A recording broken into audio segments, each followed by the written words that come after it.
За сайн байцгаана уу. За тэгэхээр та бүхэнд би агроном мэргэжлийн хөтөлбөрийн танилцуулгыг товч одоо танилцуулъя.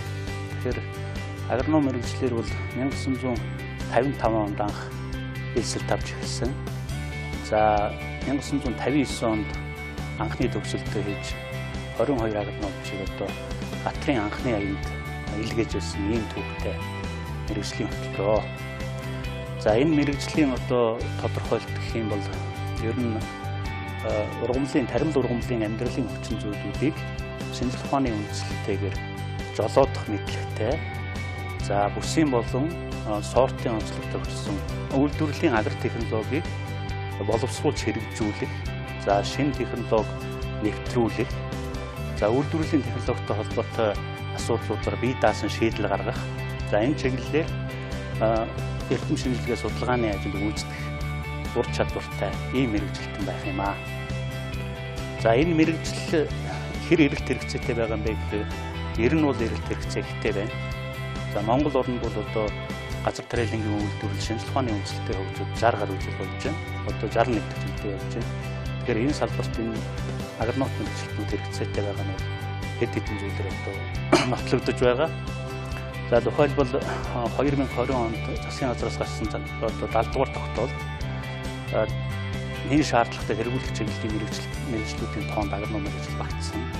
За мөн түншлэн 2016 онд тариалангийн тухай хуулинд нэмэлт өөрчлөлт ороход аж ахуйн нэгж болгон одоо агрономч мэргэжилтэнтэй байна гэсэн ийм заалтууд орсон байдаг. За эдгээртээ уялдуулаад ингээд үзэхээр агрономч мэргэжилтэн бол яхахгүй одоо эрэлт хэрэгцээтэй мэргэжил байгаа. Ер нь төгсөгчдүүд ажлын байраар бүрэн хангагдаж байна. За хаана ямар ажил хийдэг юм бэ гэхээр энэ мэргэжлийн улсууд бол мэдээж газар тариалангийн үйлдвэрлэл эрхэлж байгаа аж ахуйн нэгжүүдэд агроном хийж байна. Энэ гол одоо ажлын объектэнд байна. За дараа нь одоо төрийн болон төрийн бус байгууллагуудад одоо агрономч мэргэжилтнүүд бас ажилладаг. За мөн төсөл хөтөлбөрүүдэд нэлээд ажил үүрэг гүйцэтгэж ажиллаж байна. За эрдэм шинжилгээний байгууллагуудад одоо судлаачаар ажиллаж байна.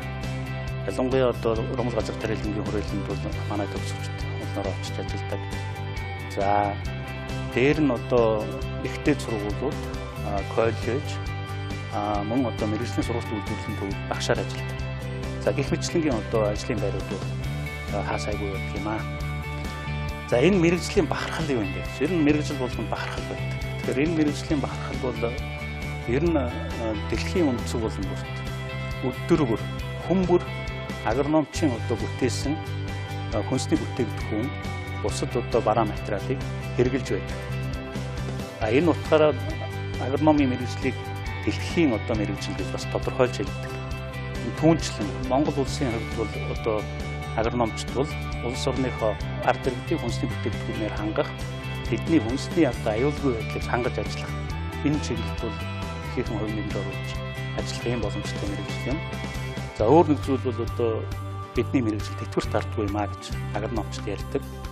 За бусад мэргэжлийн хүмүүсийг харж байхад тэтгэврт одоо гарсны дараачаар агрономийн мэргэжлийг одоо мэргэжих сонирхолтой болсон байдаг. Ургамал тарьдаг, ургуулдаг. Тэгвэл агрономч тийм шаардлага байхгүй. Өөрсдөө мэргэжлээ өөртөө ажлын байраар бий болгоод ингэ ажилладаг боломжтой байдаг. За энэ талууд нь одоо бидний мэргэжлийн бахархал юм аа. Ингээд анхаарал тавьсан та бүхэнд баярлалаа.